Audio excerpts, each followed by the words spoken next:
Morning, everyone.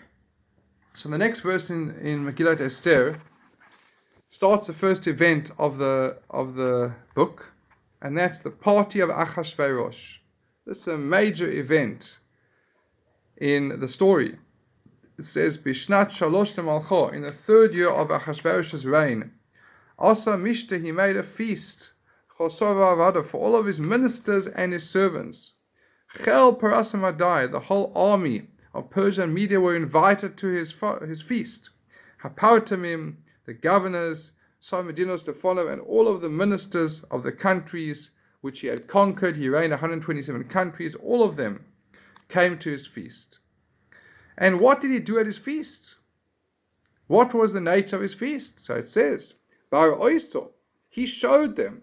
Es Oisher Kavod Malchuso. He showed them the wealth of the glory of his kingdom, and all of the valuables that he had. Many days. It was a party of 180 days. Imagine that. A half a year of partying. That's what he did. Public holidays for half a year, and all invited to the king's party.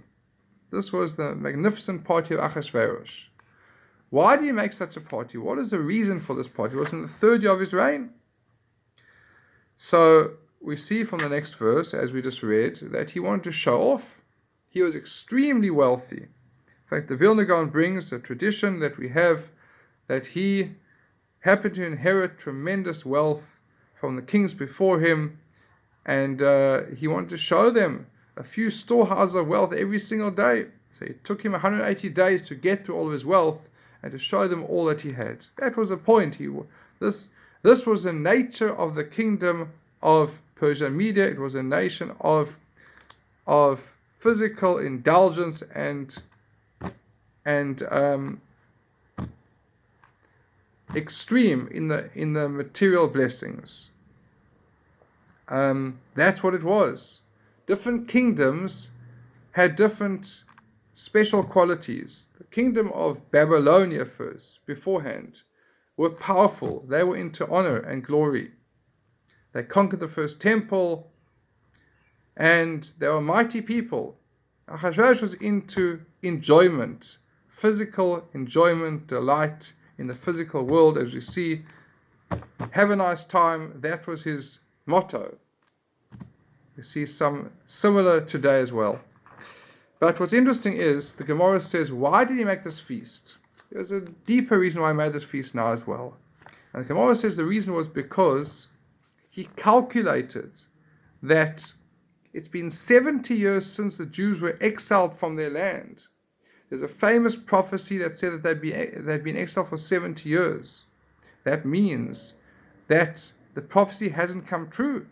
They haven't gone back to their land, meaning they'll never go back to their land. He was celebrating the demise of the Jewish nation. That was behind his party. This we don't see in the story itself, but this was behind his motivation. And that's why when the Jews partook of this party, they were punished by Hashem, because they shouldn't be celebrating his celebration of their demise, the demise of the spirituality of the Jewish people. That is behind his party. You will see the hidden motivation behind the party. Continue with the story later on.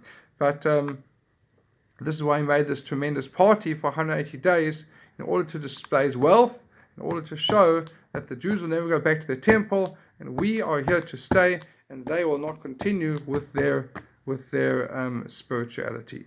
So this was his hidden intention, and it was certainly not a good intention. Wish you all a wonderful day and a Shavua Tov.